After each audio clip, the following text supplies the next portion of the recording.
Hey, salut la Yugisphère. Alors aujourd'hui on se retrouve pour une nouvelle vidéo tuto moustache comme vous le voyez. Alors bien sûr une super vidéo tuto moustache réservée par votre doc Wombo Combo adoré. Enfin bon, presque, hein. Enfin, vous n'avez pas besoin de m'adorer. Donc du coup aujourd'hui on se retrouve pour évidemment une vidéo moustache ou alors une vidéo Yu-Gi-Oh! Alors ça c'est à vous de décider. Mais je pense que on va se décider rapidement pour une vidéo Yu-Gi-Oh! Pour parler de ce magnifique coffret, le pouvoir du duel. Une boîte très très belle, comme vous pouvez le voir. On retrouve tous les monstres des héros de chaque génération. Donc le magicien sombre, on va voir le petit Néos qui va se cacher, on va voir un dragon poussière d'étoiles, le numéro 39 Utopie, on va avoir un dragon pendule aux yeux impairs et un décodeur bavard. Et en plus vous les retrouverez dans la boîte qu'on va ouvrir mais très rapidement, très rapidement. Donc voilà, donc ça c'est une petite vidéo, je vous en fais deux vidéos, vous allez avoir une deuxième vidéo pour le pouvoir du duel, parce que en fait, je me suis dit je vais vous en ouvrir deux boîtes, on va parler de deux boîtes, de deux contenus, parce que c'est une petite boîte de 6 boosters, et pas que, on va retrouver ça tout de suite. Donc on y va, on juste change le temps que je change la caméra, et puis comme ça, vous verrez le contenu de cette fameuse boîte, et qu'est-ce que j'ouvre dans cette boîte. Moi j'espère que je vais voir des trucs cool, on va voir ça tout de suite. Alors c'est parti, on va découvrir ensemble du coup cette super boîte, le pouvoir du duel. Donc là vous voyez peut-être un peu mieux que tout à l'heure comment le visuel se présente, donc très très joli, avec tous les protagonistes, enfin tous les monstres des protagonistes. On va découvrir, comme dans toute boîte de ce type, un tapis en version cartonnée, donc en version solide. Donc là on va redécouvrir. J'espère que vous voyez un peu tous les monstres aussi encore sur ce visuel, donc un très très joli tapis, moi je le trouve très très joli. Après on a aussi le dos qui est assez joli, ça vous pouvez le reconnaître, Néos et Magicien Sombre qui sont assemblés sur le visuel, effectivement on n'a peut-être pas assez de recul pour bien les voir, voilà je le pose comme ça, vous allez voir l'ensemble du visuel. Donc c'est ce super tapis, moi habituellement je vais vous le dire, effectivement vu que j'ai plein de tapis chez moi, c'est pas forcément nécessaire que je joue sur ce genre de tapis, mais néanmoins je m'en sers plutôt moi comme paravent, donc je vais l'installer de façon verticale, de façon à avoir la possibilité de faire de la décoration, tout simplement, sur des étagères, derrière un écran d'ordinateur, ce genre de choses, pour faire un petit peu joli, parce que les visuels sont quand même assez jolis, j'en ai plein de ce genre de tapis. Donc on continue sur la suite de la boîte, donc on va découvrir un superbe paquet, et 6 petits boosters. Donc on va d'abord découvrir le petit paquet avec les cartes promo, donc voilà, une belle boîte. Après vous pourrez en faire une belle boîte de rangement, parce que il y a de la place, vous aurez de la place pour faire une belle boîte de rangement. Moi, je m'en sers toujours en boîte de rangement, comme les tines. En général ça me permet de choisir ce que je mets entre les tines et ce genre de boîte, pour savoir comment je trie un peu mes cartes, ou certains de mes decks, ce genre de choses. Donc dans le paquet promo, on va pouvoir découvrir notre ami Magicien Sombre, avec un artwork alternatif que nous n'avions jamais eu alors. Ça c'est un artwork alternatif qui est sorti au Japon pour fêter les 20 ans. Donc c'est vraiment très très joli. C'est très très joli. On va découvrir un super Néos. J'ai oublié de vous dire un petit peu parce que comme les autres, on a un texte d'ambiance. Alors qui est le Magicien Sombre? C'est quand même le monstre de Yu-Gi, pour ceux qui ne connaissent pas la première génération. Ça c'est le monstre de la première génération du personnage principal, Yu-Gi. Et il nous dit que c'est un mage suprême en termes d'attaque et de défense. Et effectivement, 2500-2100, c'était un des plus grands magiciens, des plus forts magiciens qu'on avait à l'époque. Après on a Néos, héros et élémentaire, donc lui c'est le monstre du protagoniste de la saison 2, Yaden. Donc lui il a 2500-2000, lui c'est un guerrier, et ils m'ont dit qu'un nouveau héros élémentaire a émergé du néospace. Lorsqu'il a engagé un contact fusion avec un néospatien, ses pouvoirs cachés se sont révélés. Oh oh. Et oui, ça nous permet d'avoir un petit peu le lore de pourquoi les néo-élémentaires et les héros élémentaires et les néo-spatiens, effectivement voilà le monstre du protagoniste, super fort même s'il n'a pas d'effet. Voilà. Après on découvre Dragon poussière d'étoiles, alors là que je trouve très très beau, comme vous pouvez le voir. Hein. Bah, voilà, de toute façon, vous le verrez peut-être à la maison si vous achetez la boîte aussi. Hein. Bah, voilà, rien que pour avoir les cartes, voilà, les cartes alternatives, ça donne envie rien que d'avoir cette boîte, parce qu'elles sont vraiment très très belles. Donc le Dragon Poussière d'étoiles, donc c'est un synchro, hein, donc ça c'est la génération 5DS, hein, avec Yusei. Il nous dit que lorsqu'une carte ou un effet qui va détruire une ou plusieurs cartes sur le terrain est activé, effet rapide, vous pouvez sacrifier cette carte, annuler l'activation, et si vous le faites, détruisez-la. Et durant la end phase, si un effet est activé ce tour et n'a pas été annulé, vous pouvez invoquer spécialement cette carte depuis votre cimetière. Donc c'est quand même plutôt sympa. Donc c'est 2500 2000, hein, encore des stats assez classiques, hein, voilà, c'est ça qu'on va retrouver. Il y a juste le Magicien Sombre qui a 2100 de défense, lui il a gagné un petit peu de défense au passage. Après on va avoir Utopie, donc là c'est le premier monstre Xyz qu'on va découvrir avec Yuma dans l'époque Zexal. Il nous dit que il lui faut 2 monstres de niveau 4 pour l'invoquer.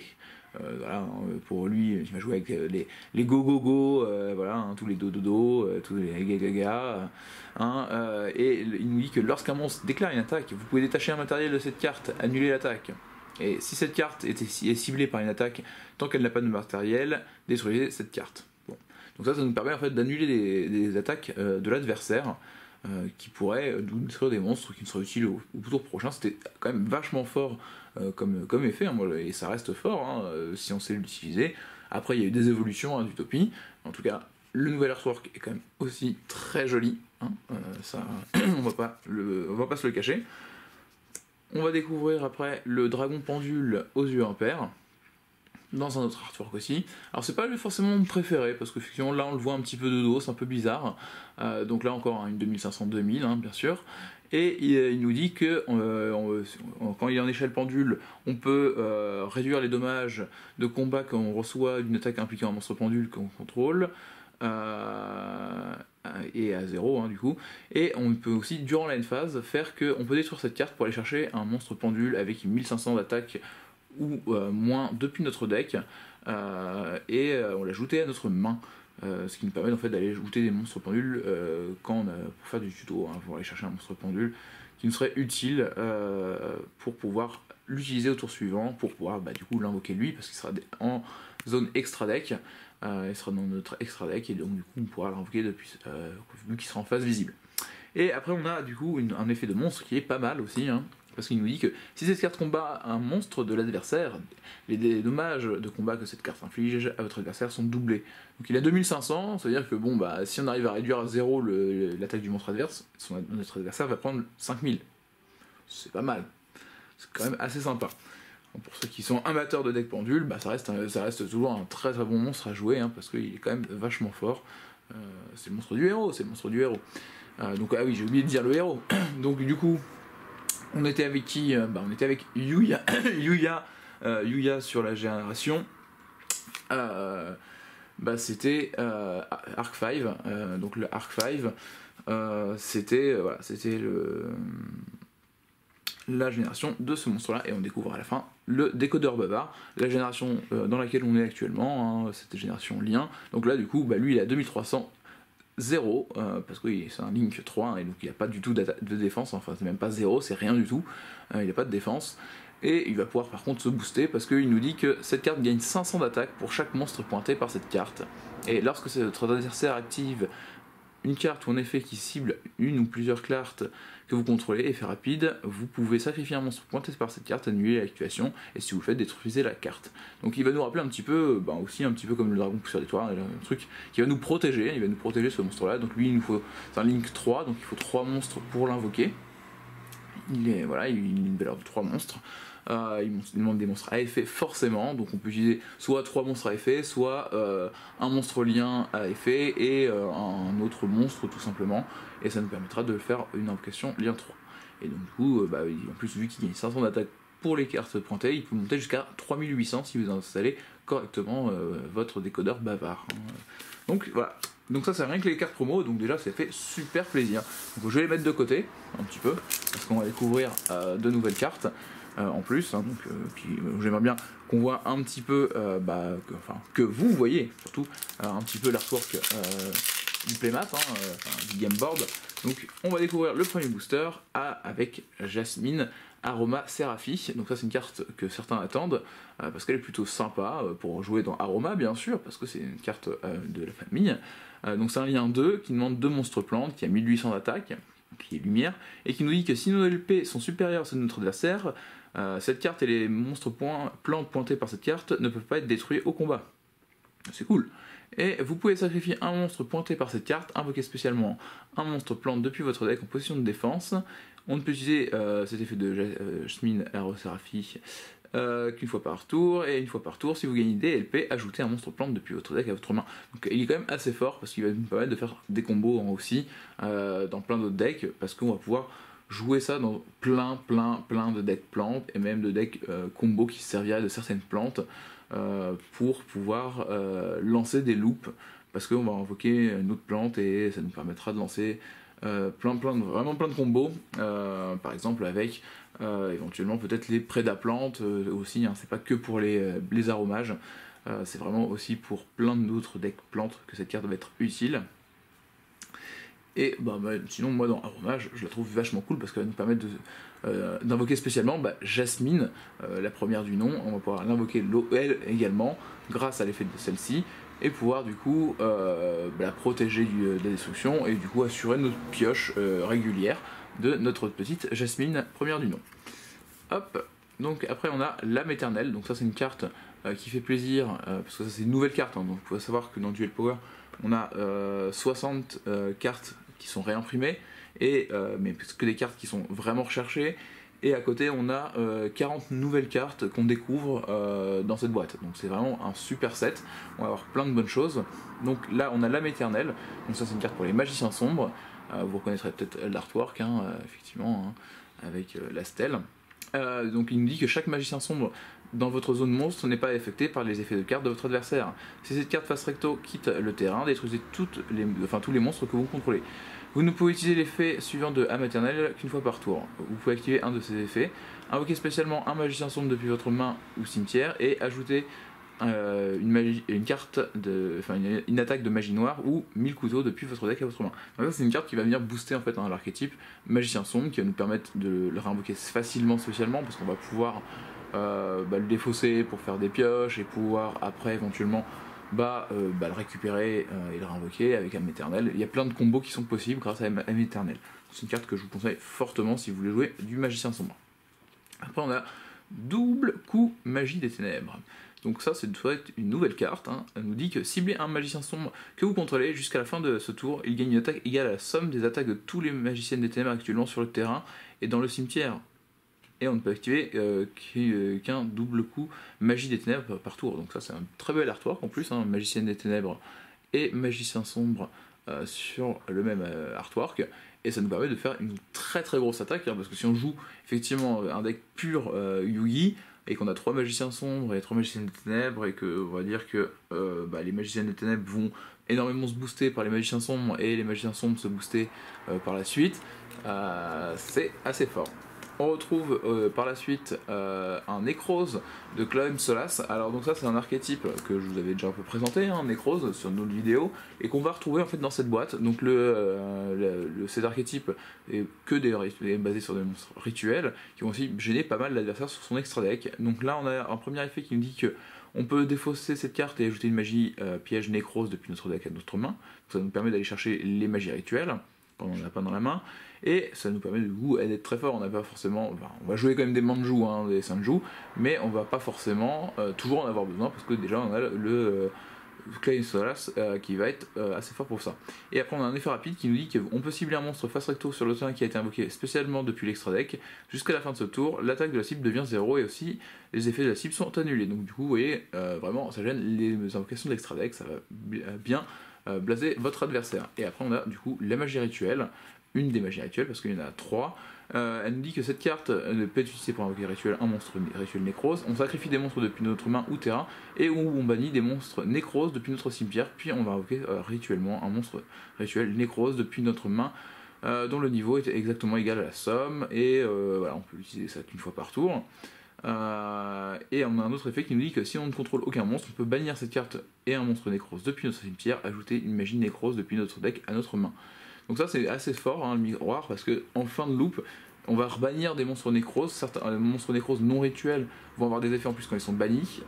Donc ça va être assez intéressant d'avoir le miroir pour venir finir les combos, parce qu'on va réactiver encore des choses grâce au miroir, une fois qu'on a invoqué les premiers monstres, qu'on a défaussé éventuellement Claim Solace, qu'on va du coup bannir avec autre chose, pour pouvoir faire des invocations. Donc premier booster plutôt sympa, toujours, de toute façon c'est que des très bons boosters.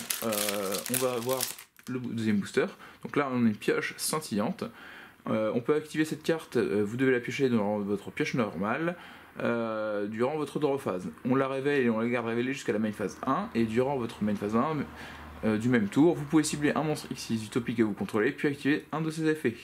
Équipez-lui un nombre de votre choix de monstres ZW de noms différents depuis votre deck extra deck, et ou invoquer spécialement un monstre X6 Utopie de noms différents de la cible depuis votre extra deck en utilisant la cible comme matériel. Celle-ci est traitée comme une invocation X6, transférer ses matériels au monstre invoqué. Donc ça c'est une carte qui est vraiment basée pour aider Yuma à faire des invocations de Utopie. Donc il y a plein de cartes qui sont reliées aussi à Utopie, comme il y a des cartes pour Neos, il y a des cartes pour tout.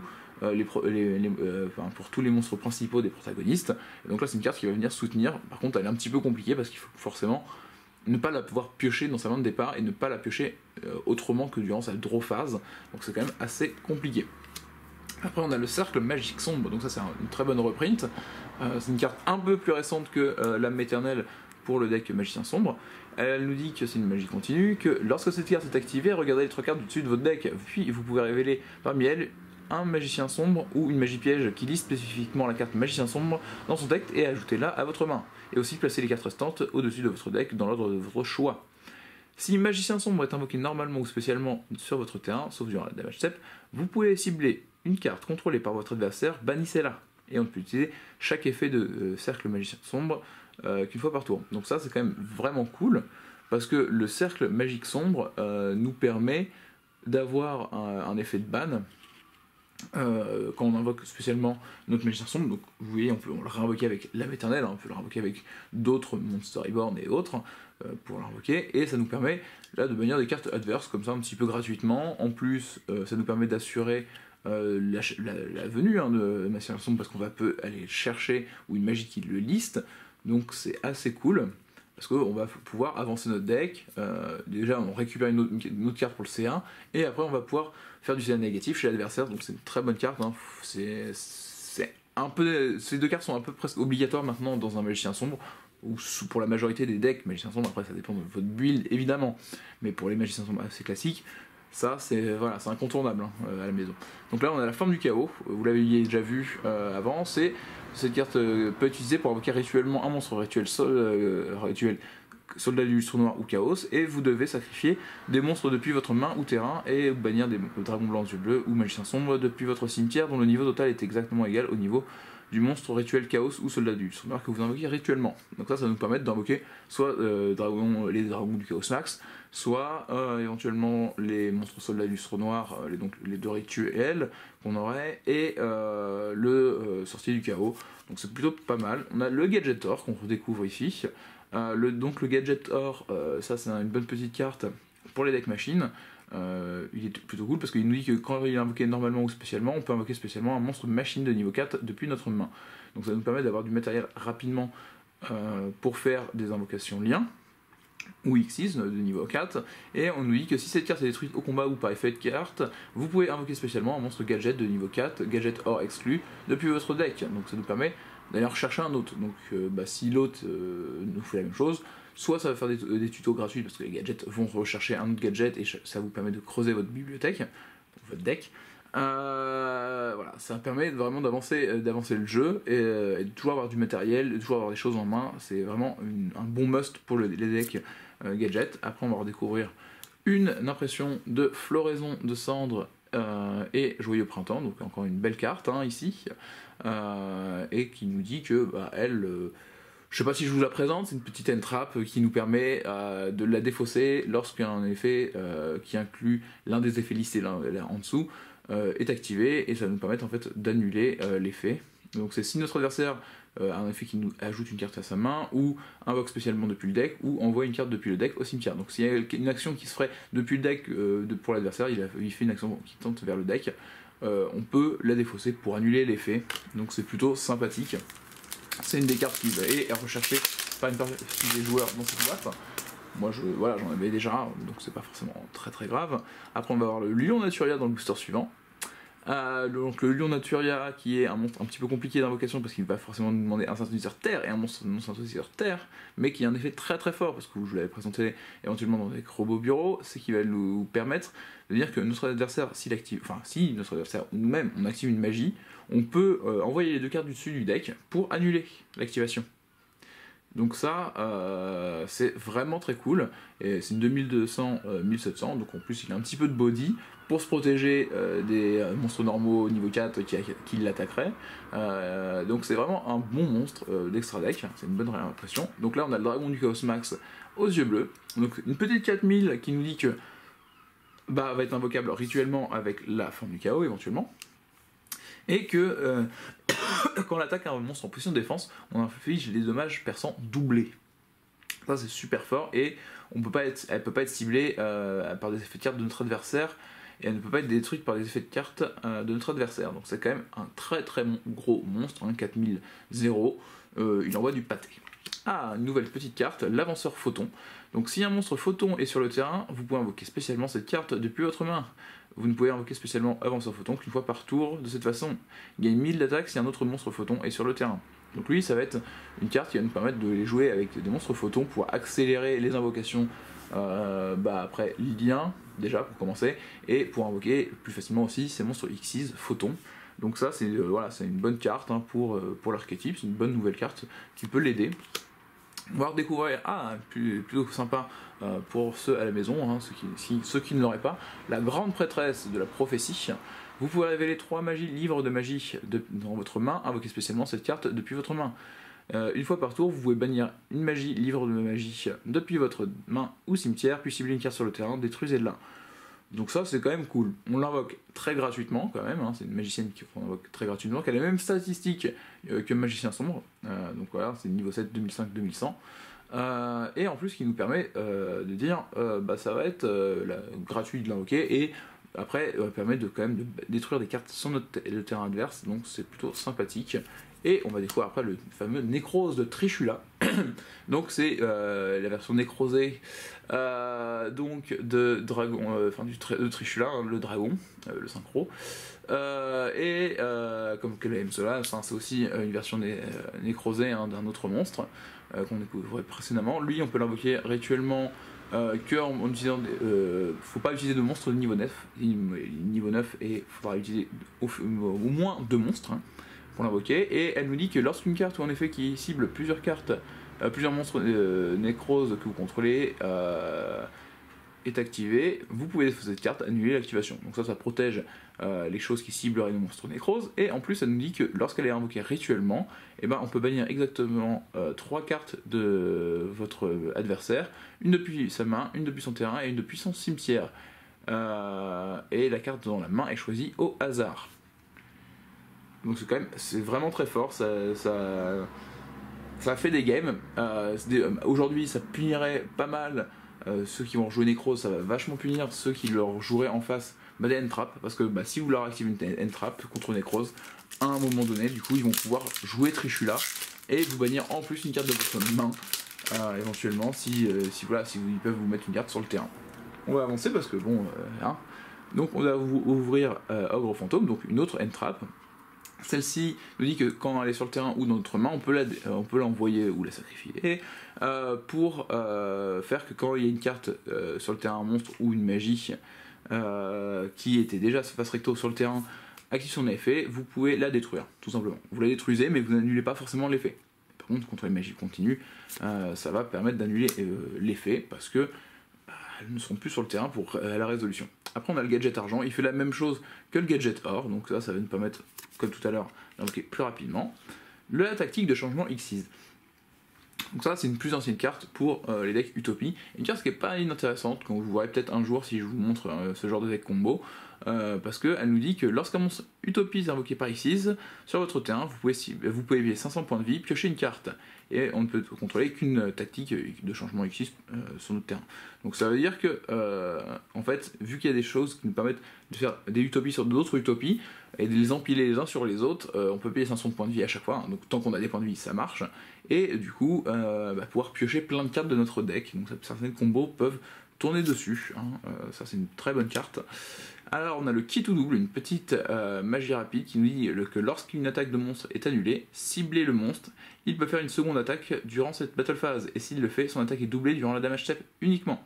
Donc ça c'est une très bonne carte aussi, hein, parce que par exemple, vous pourriez vous amuser avec Utopie, annuler l'attaque d'un de vos propres monstres pour pouvoir activer votre qui tout double. Et c'est bien prévu pour ça, c'est que vous annulez vos propres attaques et vous jouez un qui tout double. On a la fusion miraculeuse, donc là c'est plus pour la génération GX, hein, parce qu'on a vu pas mal de cartes de Zexal, hein, on a eu pas mal de cartes de Zexal et de Arc 5. On va pouvoir invoquer par fusion un monstre fusion héros élémentaire depuis notre extrait en bannissant des matériels fusion listés sur celui-ci depuis notre terrain ou cimetière.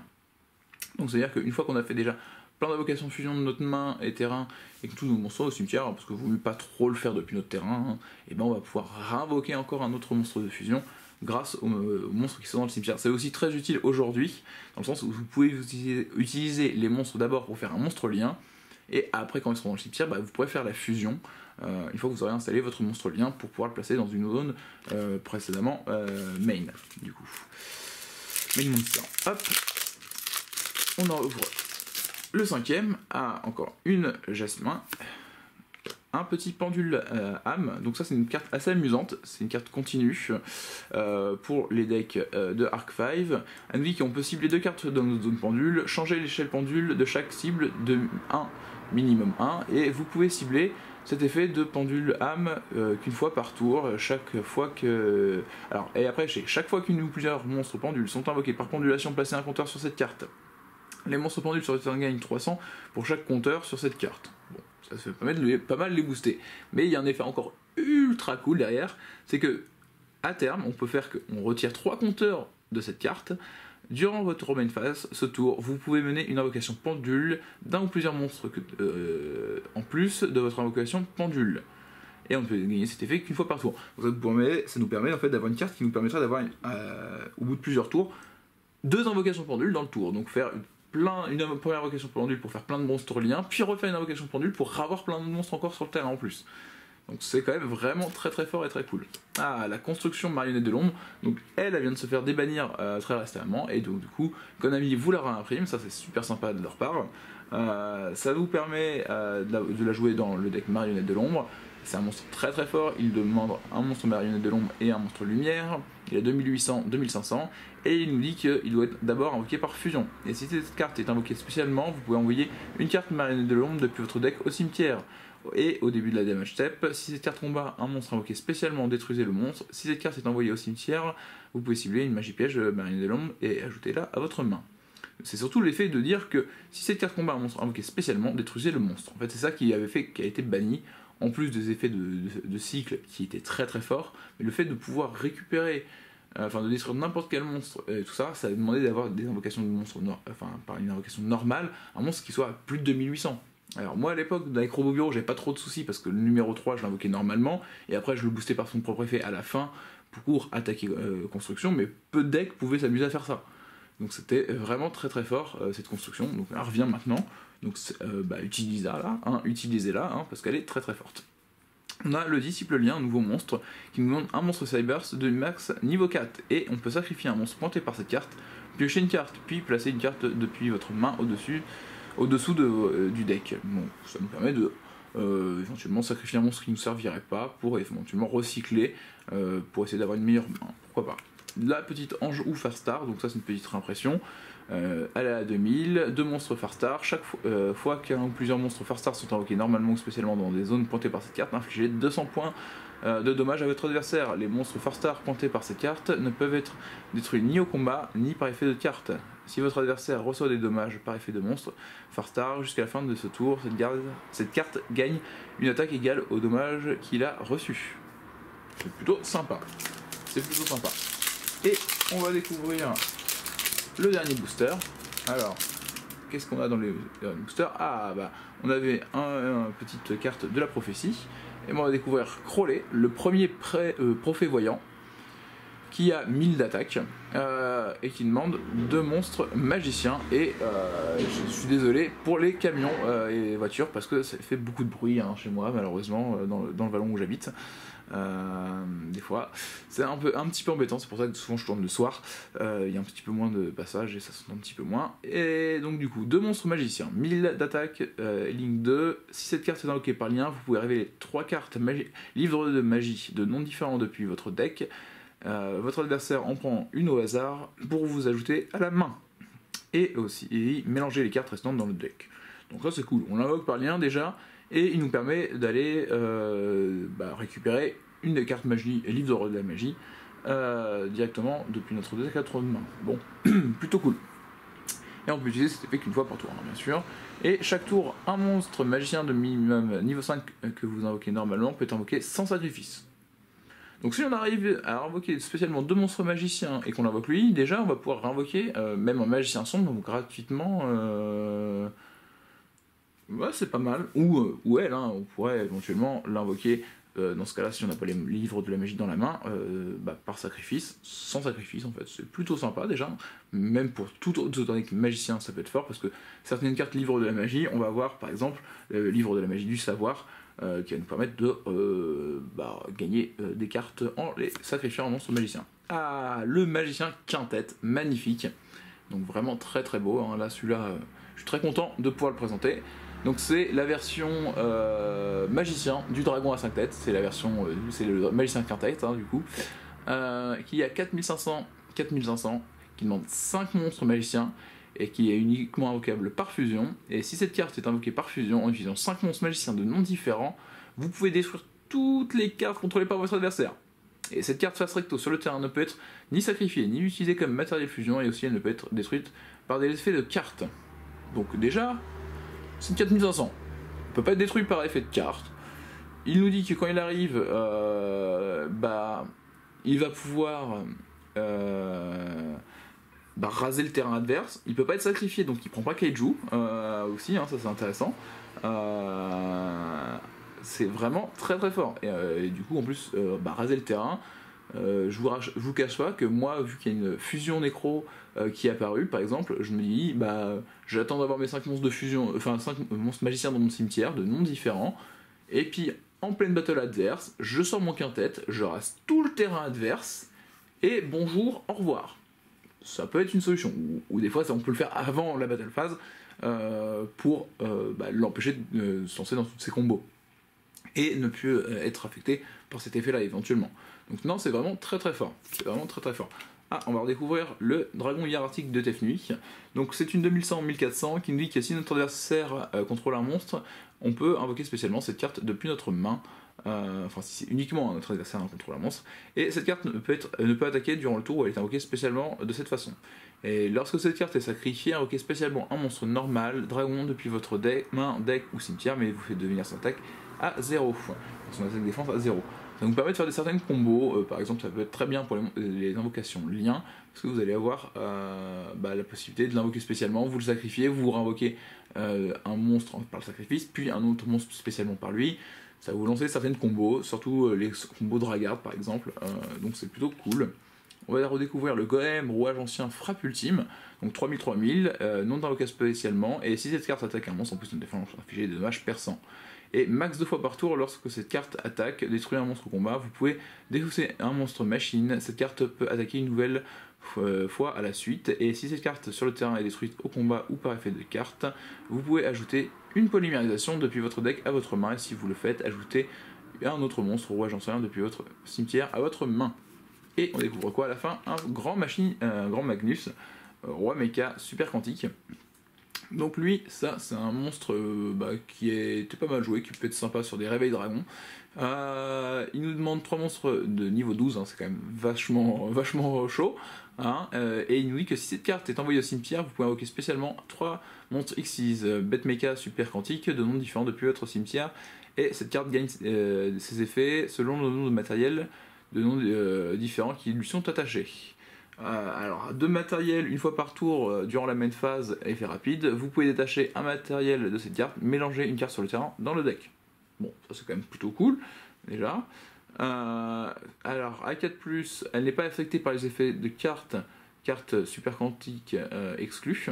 Donc ça c'est quand même très très sympa aussi, hein. Une 3006 qui n'est pas affectée, qui peut en plus renvoyer des cartes sur le terrain comme ça gratuitement. Et 6+, votre adversaire ne peut pas ajouter de cartes depuis le deck à la main avec des effets de cartes.